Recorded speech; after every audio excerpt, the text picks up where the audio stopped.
Welcome everybody. Um,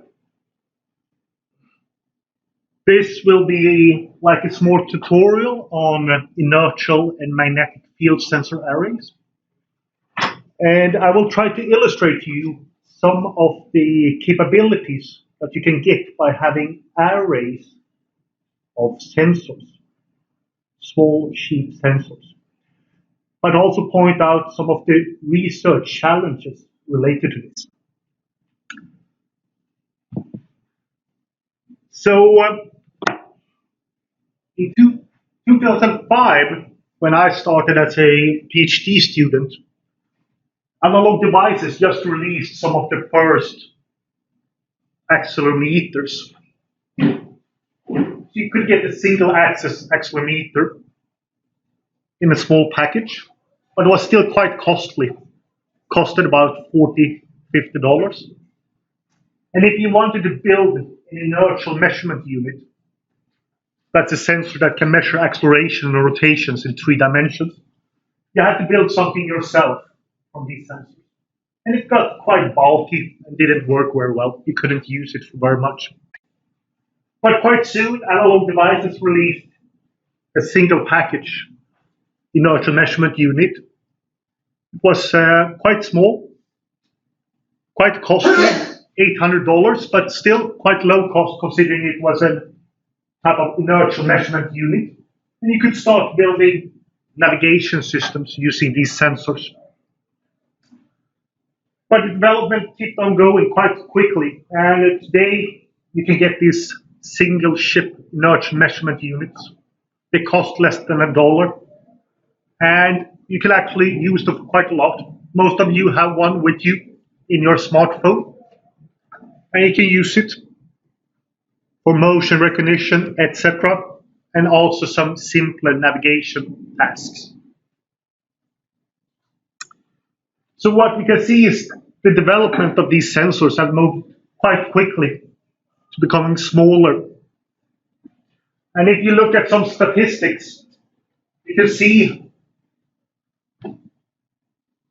over here how the size of these sensors has gone down over the years. The price of them has also dropped quite significantly. They cost less than $1 for a single 3-axis accelerometer, 3-axis gyroscope, and the 3-axis magnetometer. The power consumption has also come down. But if you look at the performance of the sensors, so here is an example of the noise in these sensors. It has stayed the same. So the accuracy in terms of noise, etc., has not really become that much better. And why is this? Well, these sensors when developing them, it has been from the mobile phone industry needs. And they require smaller sensors, less power-hungry sensors, cheaper sensors, but doesn't really care about the quality of the sensor. At least not to a large extent. So what can we do? Then the sensors are still quite poor. Well, the first thing you can think about is, well, we can try to calibrate the sensors. Well, that's okay, but it's quite time consuming and costly. And it cannot compensate for random and time varying errors. If we know in which application we're going to use our sensor, we can try to apply some kind of motion model to use our sensor measurements with. And then we can get some really good performance. But in cases where we don't have a motion model, or we don't know where we would like to use our sensor from the beginning, what can we do? Well, we can start thinking about doing sensor fusion. So if the sensors now are so small, cheap, and doesn't consume very much power, we could consider to build arrays of sensors. So here is a picture of an array that me and some colleagues built a couple of years ago. It has 32 sensor units, 16 on the top and 16 on the bottom. And so this small sensor unit includes 288 sensing elements. And the question is, could this be a way forward to create better sensors at a relative low price?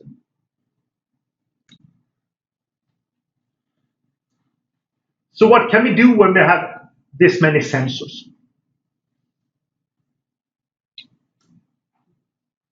So when we look at what we can do and the potential benefits of sensor arrays, I like to talk about diversity, different types of diversity that you get.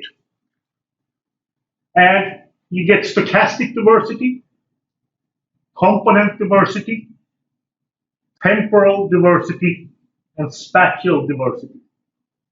And I will explain what I mean with these quite in a minute. The first three of these, they are independent of what type of quantity you measure. The spatial diversity depends on the measured quantity, so it will be different if you're using inertial sensor or if you are using magnetic field sensor. So I will treat them separately. But let's start looking at these three first types of diversity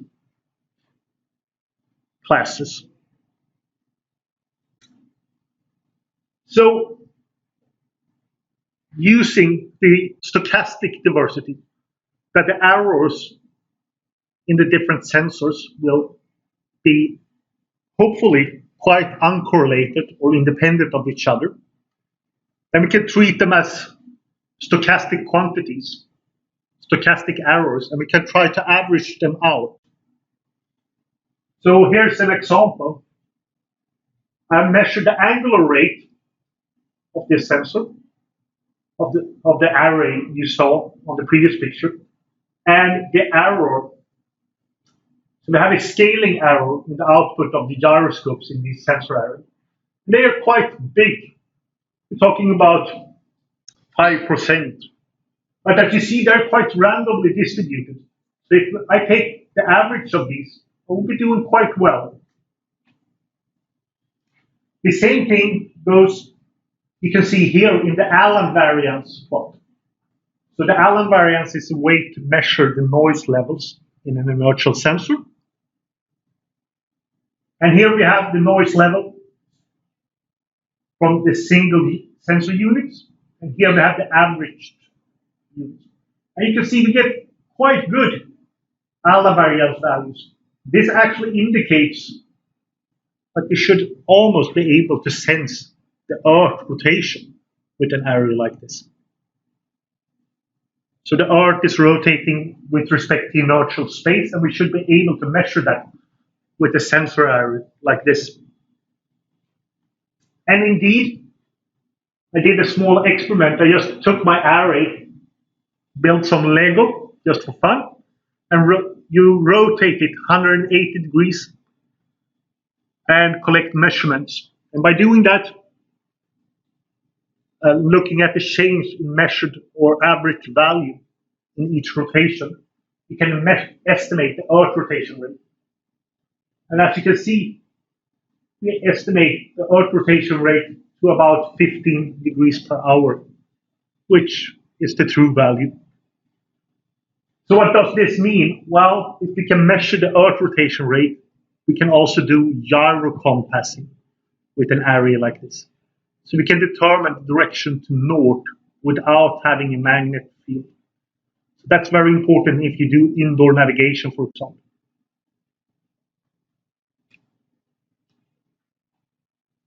So that's what you can do by using the stochastic errors in the sensor and just average them.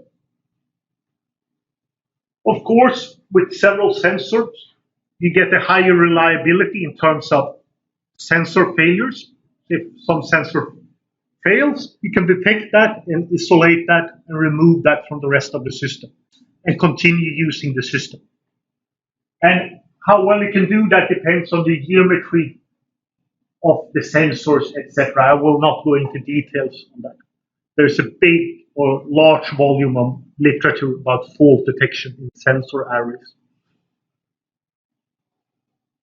So we get greater reliability. We can also get higher bandwidth if we have many sensors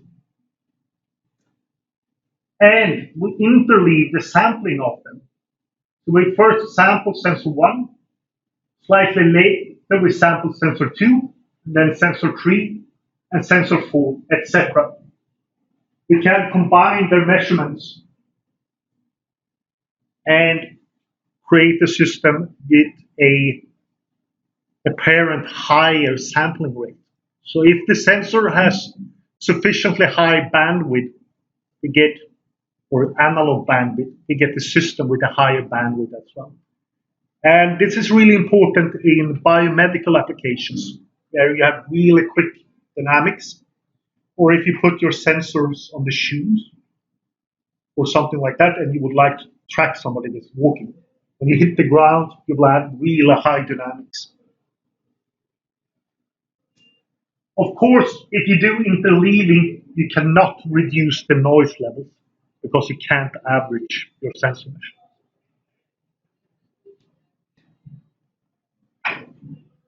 By combining these things and realizing that in many of today's sensors, you can control these effects from a microcontroller. So you can turn on and off sensors.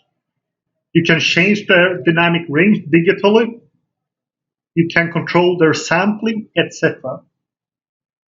It's possible to create smart sensor arrays where you have some kind of learning, where you collect statistics of your historical motion and you adapt your sensor settings to these statistics. And by that, you can have a sensor that adapts to the usage conditions. And you can do this with a single sensor, but having an array, you can always have sensors that guarantees that you have the maximum dynamic range, etc.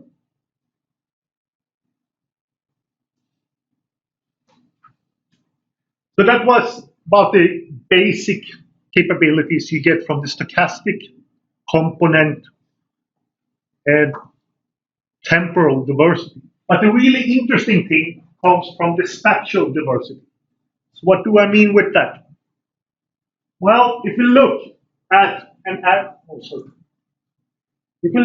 array of accelerometers, they're interesting in combining their measurements and track the acceleration, or rather the specific force, at the middle of the array. But we have one accelerometer sitting out here.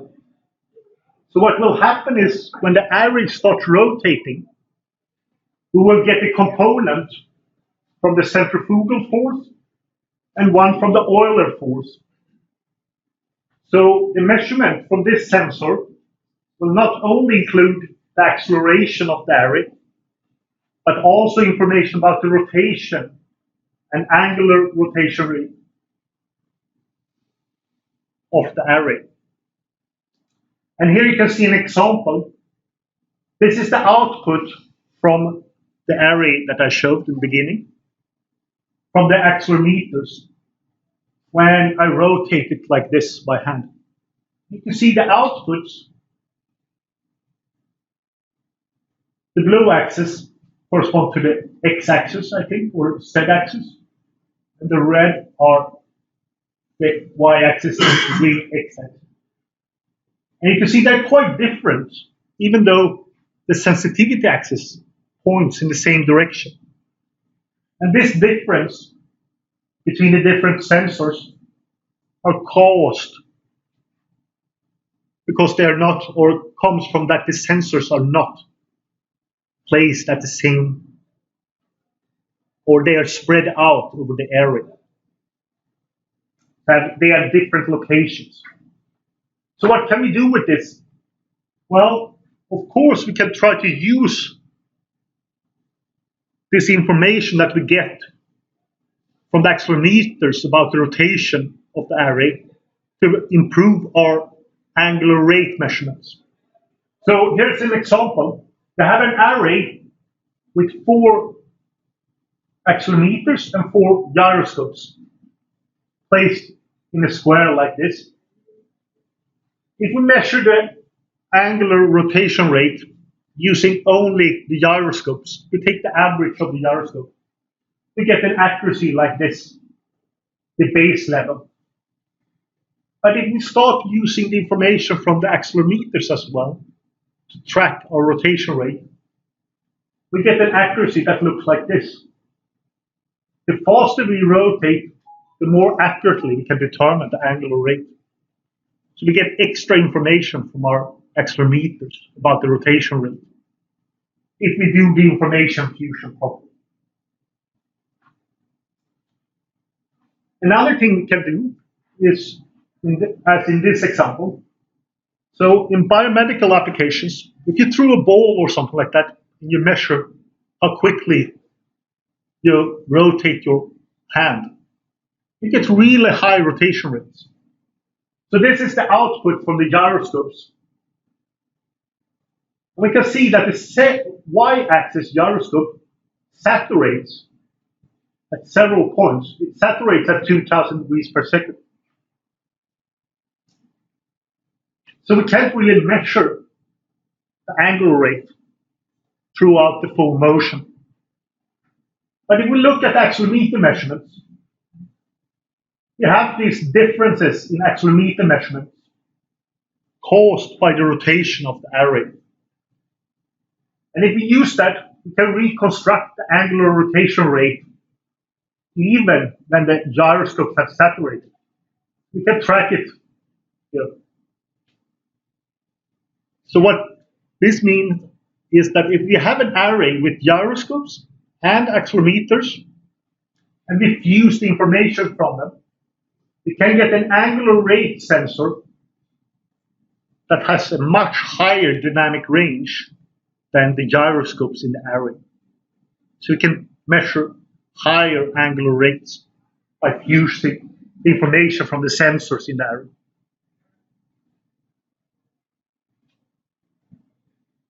So that's what you can do with using several accelerometers.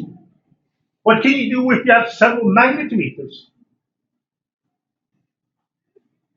Well, today there's a big request for indoor navigation systems. You want to be able to track people inside buildings where your GPS receiver doesn't work. And inside the building, the magnetic field will be disturbed by metal in the walls and metal in the ground, etc. And that distorts the magnetic field. In general, people see that as a problem because then you can't use a magnetic field sensor to determine your direction to north. But what you can do instead is that you have this magnetic field inside that changes inside the building. And if you have an array and you measure the magnetic field at one point, you can, from your array measurements, find a model for that magnetic field. And then if you move a small distance, you get some new measurements of the same. And hopefully the model of the magnetic field should be the same at this point. So you can actually, by matching these models, determine the displacement of the magnetic array or the array of magnetometers.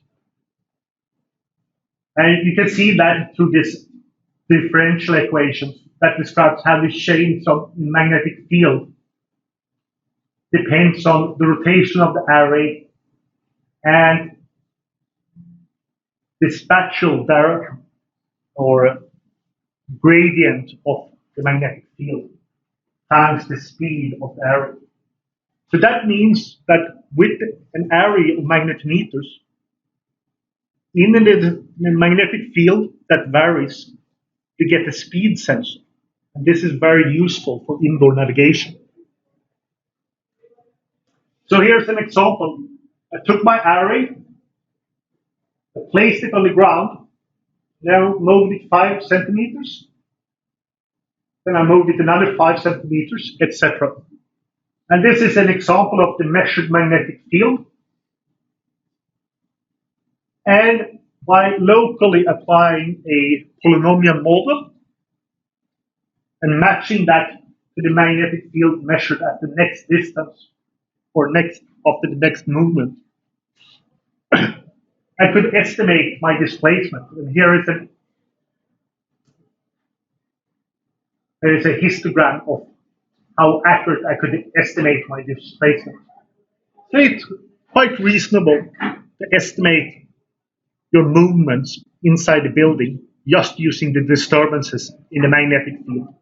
And you don't need to know the magnetic field in beforehand. So that's the difference compared to doing magnetic field slam.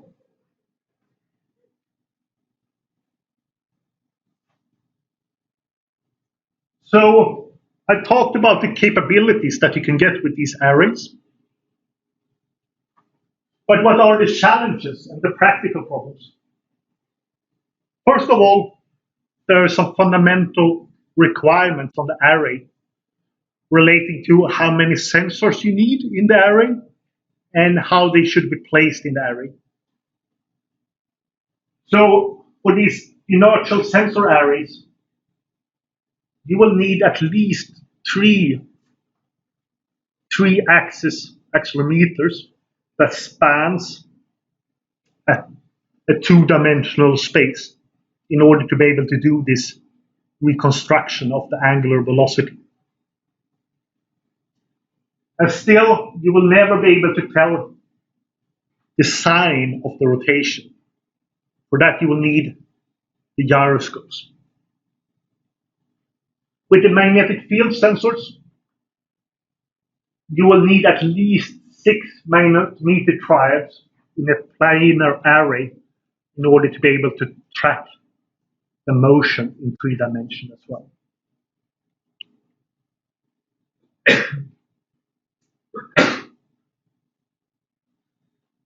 So it sounds good, we can get these capabilities, but there are some practical problems as well. One is, of course, the time synchronization. If you start having systems with this many sensors, you really need to take care about the time synchronization in the sampling of them. Otherwise, it's hard to do averaging and fuse their measurements properly. Of course, there's the problem of sensor calibrations. We need to calibrate all of the sensors in the array. We need to calibrate their scale factor, biases, etc. But we also need to calibrate the misalignment between the sensitivity axis of all the sensors in the array. So we need to make sure that the sensitivity axes are aligned perfectly in the same direction. And finally, we need to know or calibrate the distance between the sensors. When we fuse the information from the sensors, we assume that we know the distance between the sensors. And then you may say, well, the sensors are mounted by a robot. It should be very accurate. Well, it's not accurate enough, I would say. If you do the calculus, you will see that we need to get down about 1 magnitude more accurate than we have a robot to place the sensors. Further, it's so that in the silicon, where we actually make the sensors inside the chip, will not be in the middle of this package of the sensor. It may be at some other location inside the sensor package.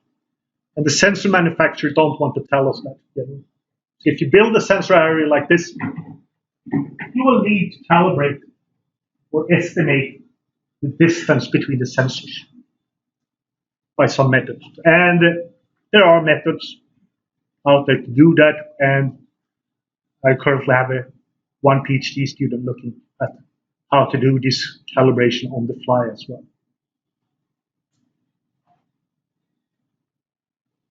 So to summarize, the price and size of the sensors and the power consumption has come down dramatically over the last 10, 15 years.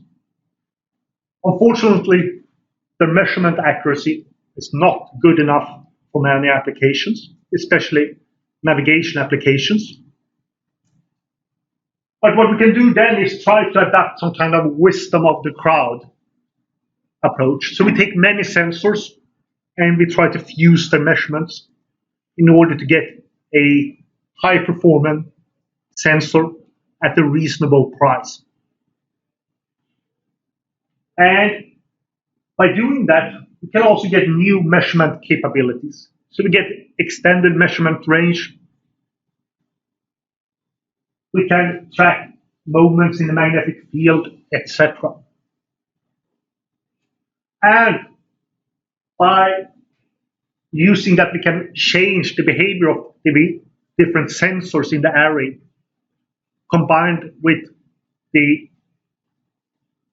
that we can actually compute historical information about how the sensor was used. We can do smart sensors that adapt to the usage conditions. But before we can get these things, we need to do more research about the sensor fusion in these type of arrays and how to calibrate them. And one open question is, will the manufacturers start doing sensor arrays directly on the silicon? And that I don't know anything about, if they see it as an available way forward.